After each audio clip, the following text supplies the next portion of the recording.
Mongolian Elite Runners клубын ээлжид хагас өдрийн өглөөний зочноор олон улсын хэмжээний мастер Батбол ах маань ирсэн байна.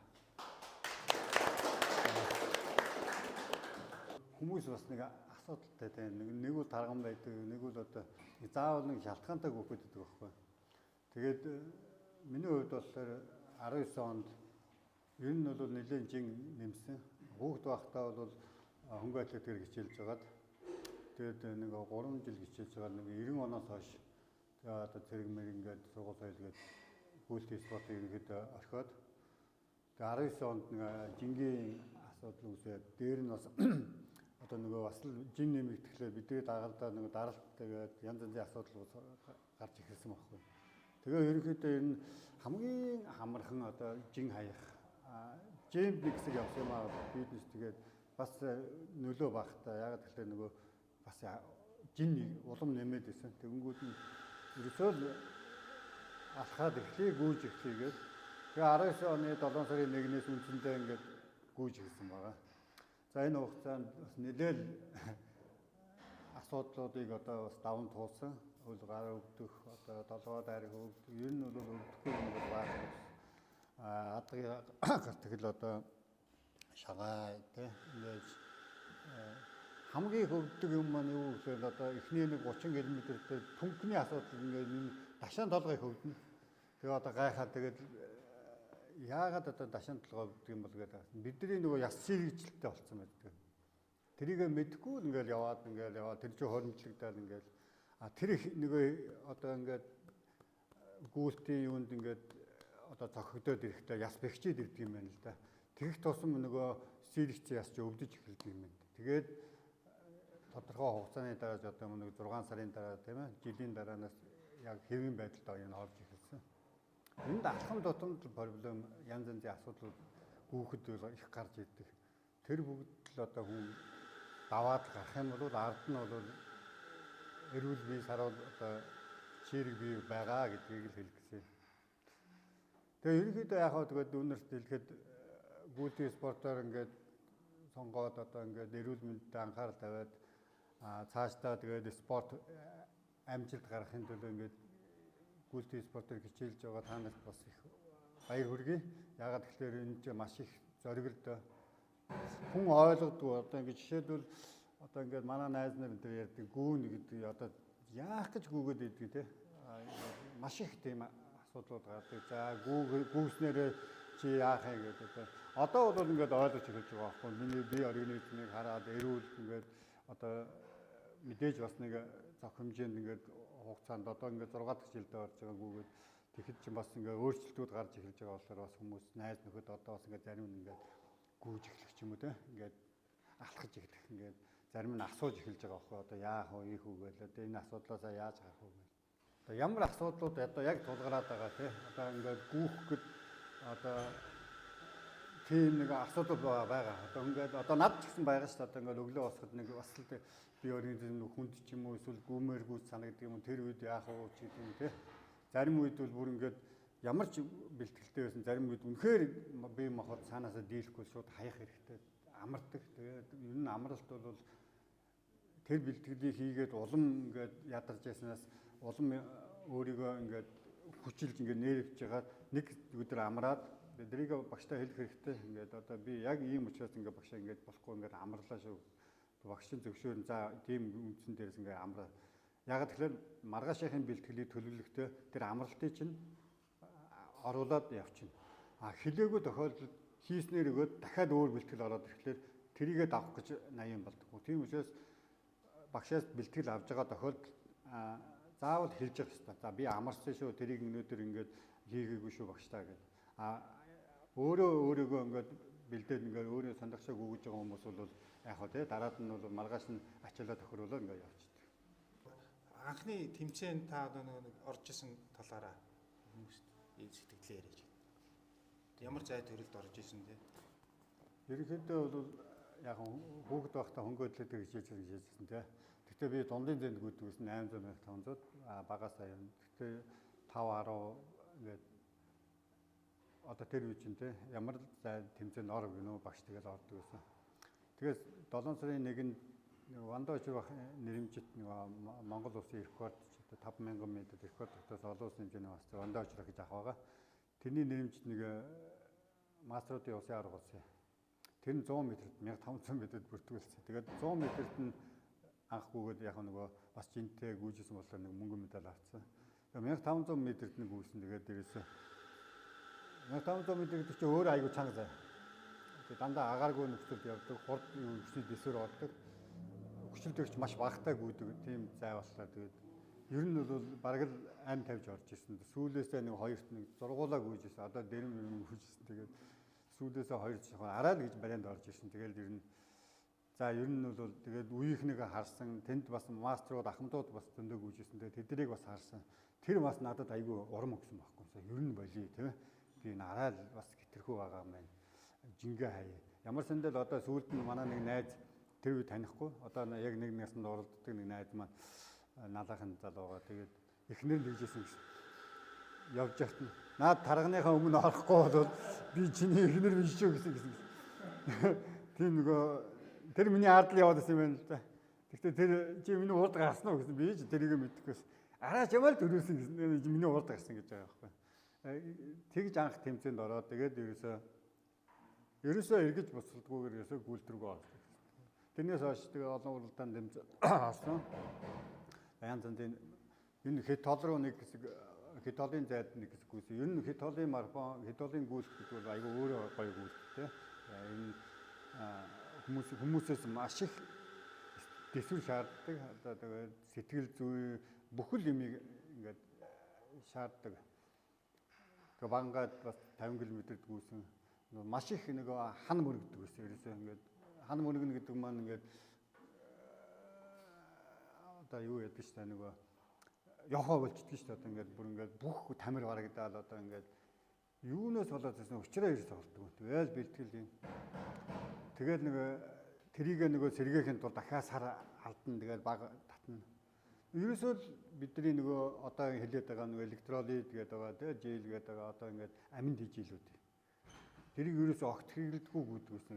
Анхнаасаа ч ерөөсөө тэгээд ер нь байгалаараа гүүл яадгийн гэж нэг хэсэг бас үзсэн.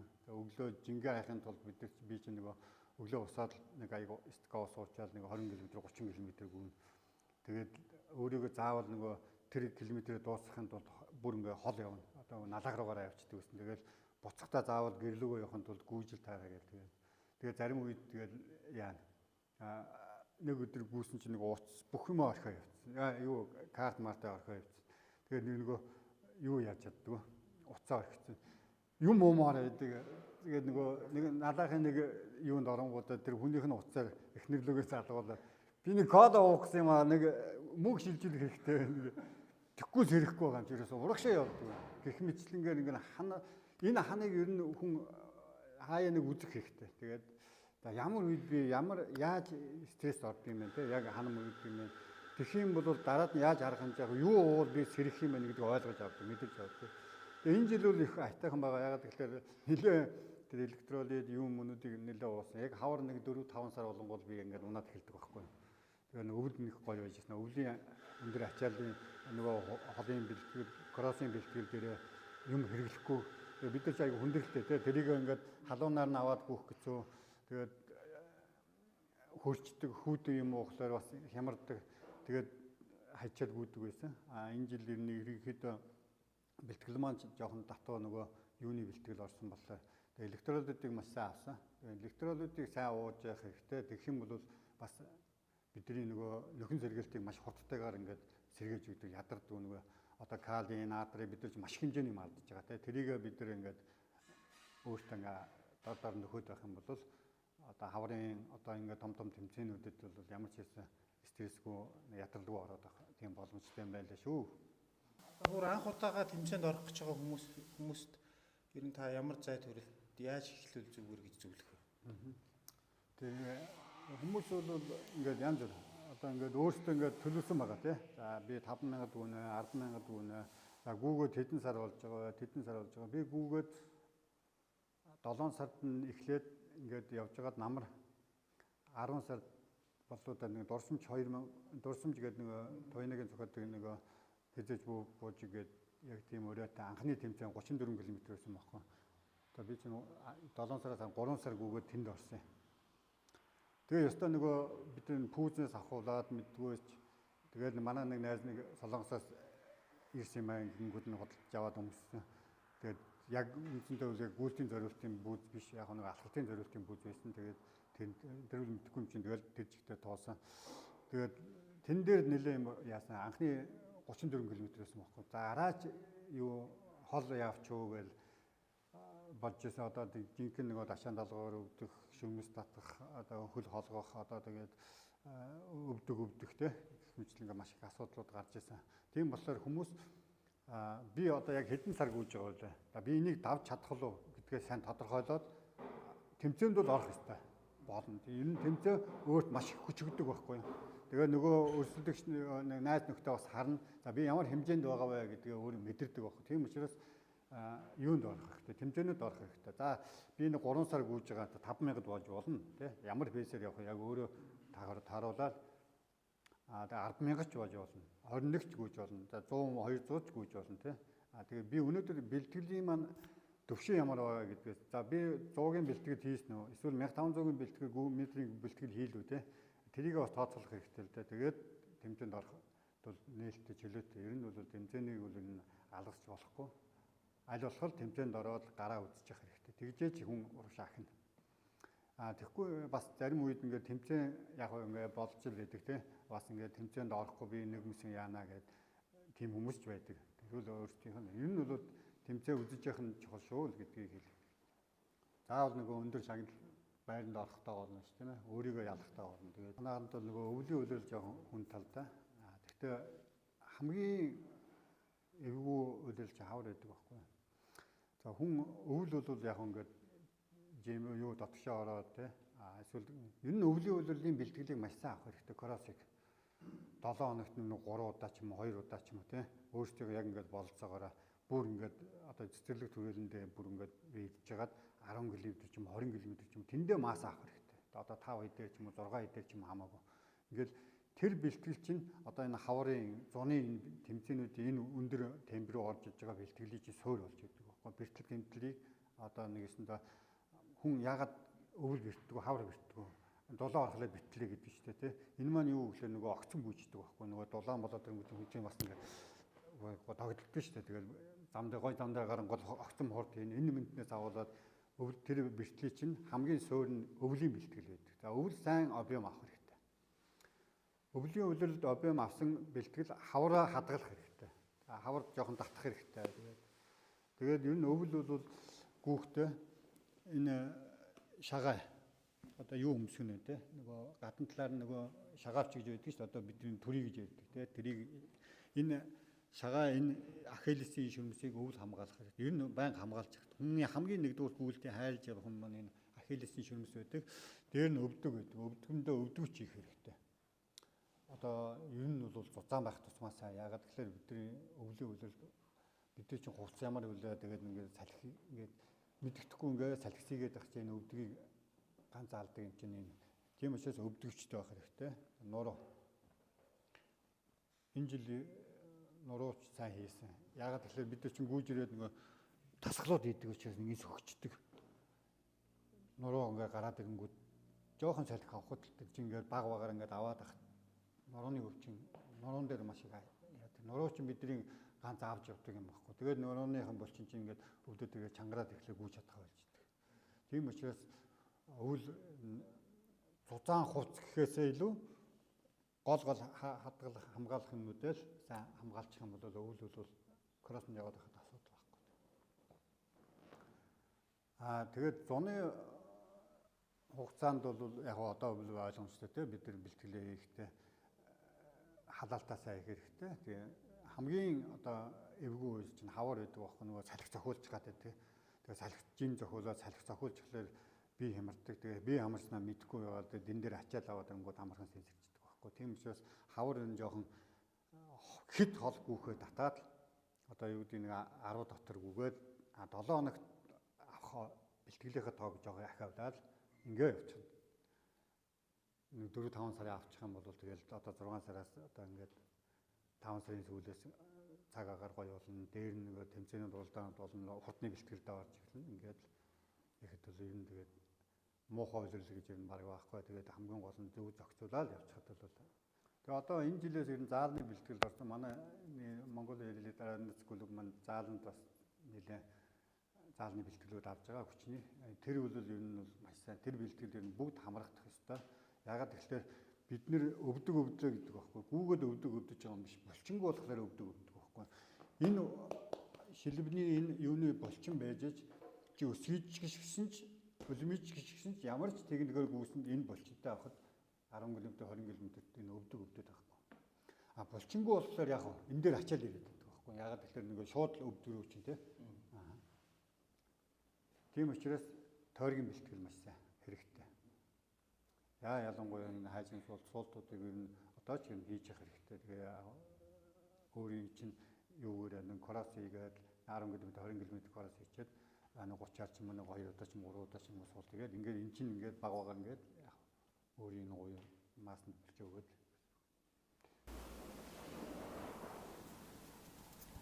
За одоо таны нөгөө тэмцээний талаар оролцсон тэмцээн амжилтын талаар ярилцъя те.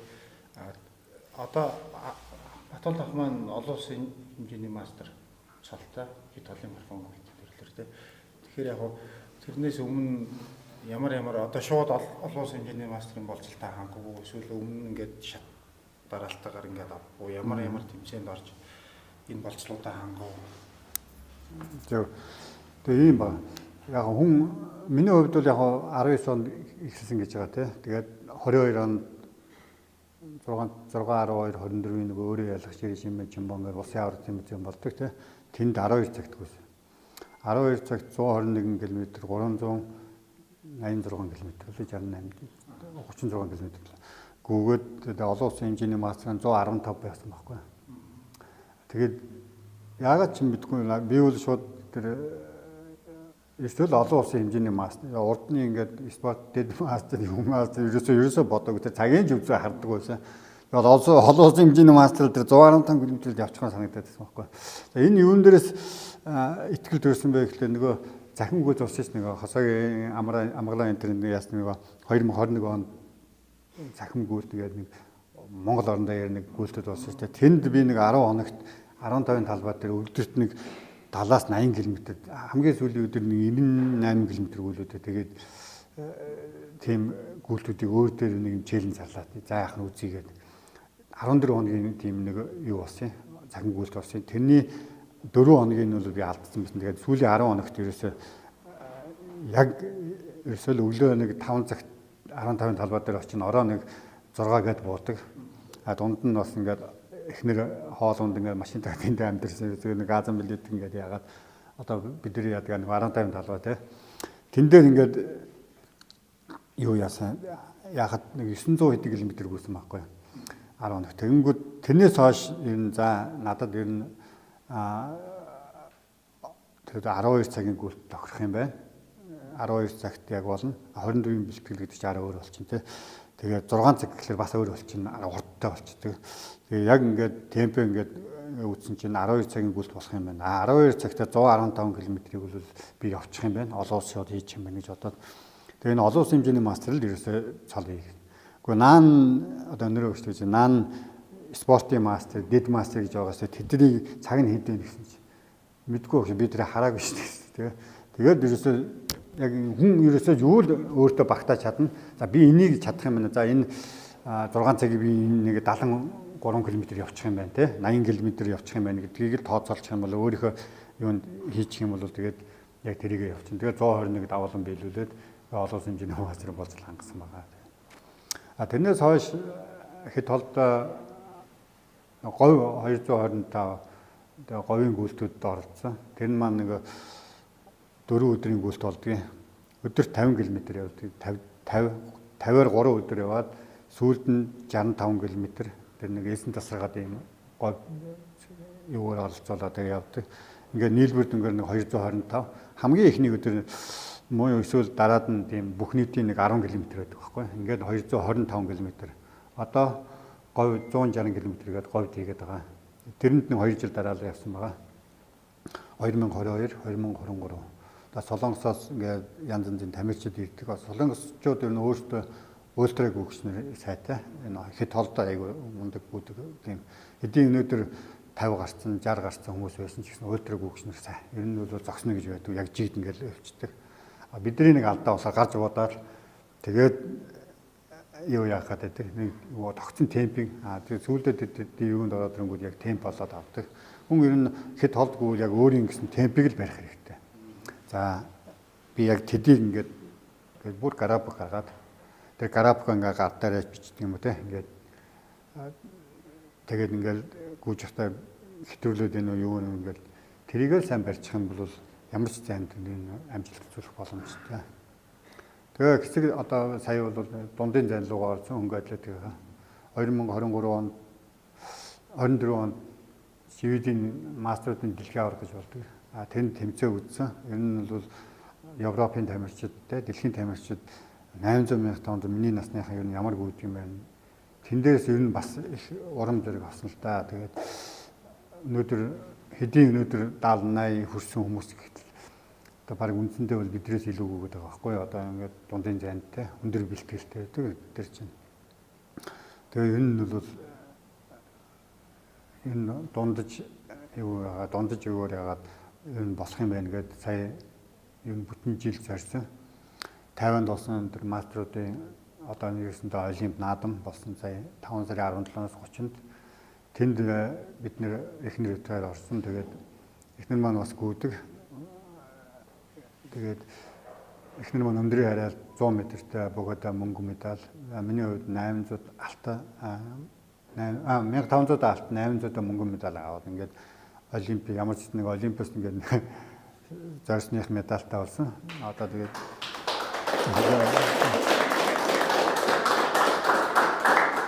энэ маань ерөөсөө гүйлтийн маань ач тус тий. Одоо тэгээд гэр бүл маань эхнэр маань хүүхдүүд маань дэмждэг. Одоо охин маань одоо нэг Германд сурж амьдарч байгаа. Тэгээд сурдаг. Тэгээд эдний ингээд бас нэг юм гүйлтийн хүнд орцсон. Тэгээд эдний гүйгчнэр нь ийм мод юм байна гэдэг ингээд хайж гад болоо. Тэгээд сая амралтаараа нэг 11 амралтаар ирээ явахдаа нэг электролит авчирч гисэн. Тэгээд тэр электролит бас яг бидний одоо энэ алтгцын нэг маш хурдтай нөхчөгдөг тийм юмнууд байлаа. Тэгээд тэр нөгөө Покари энэ зарад яасан те манайхны хэрэглээд байгаа. Тэр Тайван одоо энэ Азийн маш их хэрэглэдэг юм билээ. Тэрийг нэг халуун өдрөд хэрэглэдэг гинэ. Зүгээр энгийн зүгээр л одоо дэлгүүрт ингээд усан найруулсан ингээд зарч яадаг юм. Тэгээд хүн зүгээр бид нар гүйдэгч хүмүүс аваад уугаа явж яадаг. Яг тэгэхээр маш их нөгөө халуун учраас нөгөө энерги юугаа хадчихдаг. Бид нар болохоор одоо дэлгүүрээс яавал цэвэр ус авч явдаг те. Эсвэл одоо бид нар хужиртай юм уу эсвэл аршаа авч явж явах хэрэгтэй юм байлаа. Яг тэгэхээр бид нар ч одоо 100 хөлцөө алдан те. Тэрийг зүгээр энгийн хүмүүс хужирт ус маань бас бидэрт маш хэмжээний энерги өгдөг яг эдтэй. Тийм ус байгаа. Тэр одоо тэр электролитыг аваад бас найруулад байнга уугаа явж явах хэрэгтэй. Зүгээр байж захтай ч гэсэн ууж явах хэрэгтэй. Яг тэгэхээр бид нар чинь ярих бүх юм дээр тэр юугаа алдчихдаг. Тийм. Энэ бол электролит тэр юу амин дэмтэй ус гэдэг байгаа одоо хужир таршаанууд тэдрийг бол байнга уух хэрэгтэй. Тэгээ бүр болохгүй бол жоохон давс хийгээд тэгэл уугаа явж байгаа. Бүр болохгүй л гэдэг шүү дээ. Жоохон давс сахар хоёр ингээд усандаа найруулдаг. Бидний нэг хүүхэд байхад хөнгөний сексэн хичээлдэг байхад манай багш минь өөрөө мундаг багшлаа тэр одоо эрт өнгөрсөн усны их гээд Монгол улсын 3000 м-ийн рекорд тийм чадраг усны их гээд тийм мундаг багш байсан юм. Тэгээ багш гэдгээс нь илүү дутуу тэр одоо нөгөө тариа амираа одоо тэр нөгөө юу гэдэг шүү дээ. Нөгөө калц колорад нэг дээр үдээ тийм байсан. Тэр та бүхэн тариулаараа зүгээр л юу жоох хийсэн чигрийгээд жоохон давс хийгээд тэгэл усандаа аваад. Тэр үед нь тэгж бид нар нэг уудаг ч байсан. Тэгээд хаяа нэг яахтаа л уудагсан баг. Ер нь бол одоо ингээд бодож яхад тэр үеийн л юунууд байхгүй одоо электролитууд байхгүй Монголд тэр болгон дээр электролит нь орж ирэхгүй. Тий. Манай нөгөө уламжлалтын чинь нөгөө дээр юм хүмүүс ч юм болохоор жамс давс ингээд аваад тэгээд шөрөмсөн татах гэдэг нөгөө хүлээдэг шүү дээ. Хүлээхэд тий. Тэр чинь одоо солонгос болохоор бас ингээд аптект нь ийм савлгаатай тэгээд яг нөгөө им шиг ийм цагаан ингэ таблетаараа тэр давс юу ингэ байж жоохон дотроос чихэртэй ч баг. Тэгээд нөгөө шууд усаар даруулж явах юм хүлхэхэд ингэ зөвлөсөн. Тэгээд дээрээ зурган дээр болохоор ингэ нөгөө уулан талхаж байгаа хүн, гүйж байгаа хүн, тасгал хийж байгаа, дугуй уунж байгаа хүн ийм зурагтай. Тэгээд нөгөө солонгосоор болсон болохоор бид ч нөгөө уншаад тэрийг ойлгохгүй шүү дээ. Ямар ч зургийг хараад за ийм activity нөгөө хөлс гаргаж байгаа activity хийж байгаа хүн хэрэглэх хэрэгтэй юм байна гэдэг. Чинь тэгээд нэг ийм жижигхэн үедээ юу гэдэг юм. Аптекний 5000 вон ч илүү юм том. Тэгээд бүр нөгөө цахиалаад авах юм бол бүр ийм томоор нэг хэмжээгээр жид тэд нэг 9,000 ч илүү гай юм. Тэгэл тэрнээс аваад ингээд бүүж явахдаа бас юу хах хэрэгтэй юм бэ. Өмнө нь нөгөө уянгааг орж явахд би бас ярьжсэн дээ нөгөө гүүгээд бүр ингээд хөрмөст халуун гүүгээд 4 цаг яг гүүгээл нэг 50 гаруй 56 км гүүгээл тэгэл би ч нэг 80 км явах 6 цагт амар том зорилготой гүйжсэн. Тэгээд гүйж байгаа яг 4 цаг ял тасралтгүй гүйсний дараас баларт юм. Эсвэл алгаж чадах юм. Аим шигтэй өвддөг юм лээ. Ингээд 4 мөч ингээд тэрээс гарын хүртэл татж байгаа юм чи ингээд хөлийн 13-ны 3 гарын хурдаас ингээд татаал ингээд хөдлөж чадгаа ч. Тэгээд тэр юу гуугаад маш их ус уусаа тэр 2 литр ус уусах том савтаа ус гэж тавьж явж байгаа. Тэр нэг цагаан юм энэ юу юм гэж асуусан чинь давс гэдэг гэсэн үг. Тэгэнгүүт нь авчир шидийг тавьж чагаар игээл уугаал. Тэр уучлаа. Тэр давс яагаад мэдсэн бэ гэвэл тэр говь 224 солонгосч өөрсдөө юм том нуугуудаар аваад. Тэгээд энд юун дээр ингээд майны тавиараа гэж тавьчих. Тэгээд давснасаа өөрсдөө зүгээр ингээд жиднэ. Тэгээд хангаад ч тэгсэн юм боромороотой сэрүүхэн байгаа. Тэгэхэд л тэр давсаа усандаа найраад уугаад. Яагаад тэгэхээр одоо хөлс юу юм уу мэддэхгүй ч гэсэн маш их алдаж л байдаг тий. Тэрийг тэгээд давсаар дороо нөхөөл тийм тусгай зориултын тийм давс нь байдаг юм л. Тэгэл та нар энэс аавгаар мэддэг гэсэн. Тэгэл холын бэлтгэлдээ энэс ингээд багаар ингээд яаж чах. Тэгээ би нөгөө 12 цагт гүгээд тэгээ би ихнэр хэлсэн. За нэг л эвгүй байна шивнус татах гэсэн чинь. Манай гүйчээд магний байна уу гэдээ асуусан юм байна л та. Тэгээд яг тэр үуч магний тариа мараа гэдэг янз янз хэрэггүй. Тэгсэн чинь шийдэр хэрэггүй тэр тариа мараа хэрэггүй. Нөгөө та давс зуулгач гэдэг. Та нэг тойроод гэсэн та завжиндаа нэг 2 жоохон давс хийчих гэдэг. Тэгээд нэг 3 тойрог яагараа гэдэг. Тэгээ манай нэг энэ давсыг хийл гэсэн. Тэгээд завжиндаа давс ингээд нөгөө идэхгүй ингээд аажмаар ингээд яг ингээд хэлэн дороо ингээд тавьчихлаа ингээд суцаар дамжууд нэг маш амархан үйлчлэх юм байл л да. Тэгээ нэг аварсан тэгэл яг тэгээ дараад нэг өглөө үүрээр нэг 5 моо өөрөөр нарамаар гарах галаа яг л ингээ үүр мандаа магаагаал ирсэн чинь. Дээжээ тайлбар нүцгэн өстөг үйсэн чинь манай төрөөд өө ах наадгаа өмс одоо наад бүхий ч зуурна гэж бас ингээ мэдэхгүй байгаа шүү дээ. Тэгээ ингээд явж байгаа дээр хойдолд ирэнгүүт аягүй сэрхэн те. Салхи татдаг байхгүй нэг хойд нэг 1000 төгрөг анх 1000 төгрөг дээрээс нэг модон дунд ороо. Та юу яана зуурна. Тэнгүүд миний 5 цаг хаад иргээд шууд өмсөд гүйсэн. Тэгээ бас аварсан байхгүй. Тэгэхээр ингээ хэдий юу ч гэсэн аягүй туршлагагүй. Хүн ер нь ингээд халууцангууд бид нэг хамаг юм тайлдаг тэр их буруу юм бэл. Тэгээ ягаад гэвэл нэг хүүт агаар ингээд мэдгэцгүйж өгсөн нэг жоох ингээд нэг шуургач юм нэг гойд араад ингээд зохиход одоо бидний би чи ядарцаа яваасна 12 цаг гүйж байгаа. Тэгээд би 10 цаг гүйцөө үед нэг дуурах юм чинь эрсдэлч юм амархан байдаг. Тэгээд энэ миний ерөөсөө энэ шилбэний ардлын энд гатдаг байхгүй. Тэгээд л ерөөсөө ингээд дээшээ хөл явах. Багангаад байдаг нэг юу яасан. Тэр чинь бас нэг давс маус нэг калиум айлын нөхгүй 50 км багангаад зам чинь бас хүнд зүгээр юугаар нэг эндээ нэг савнд нэг ус хийж гүйсэн. Тэгээд тэрийг ууад уусгаад очиж ирсэн байхгүй. Тэгээд электролит мэлээ тэгээд дууж байгаа нь 2022 онд.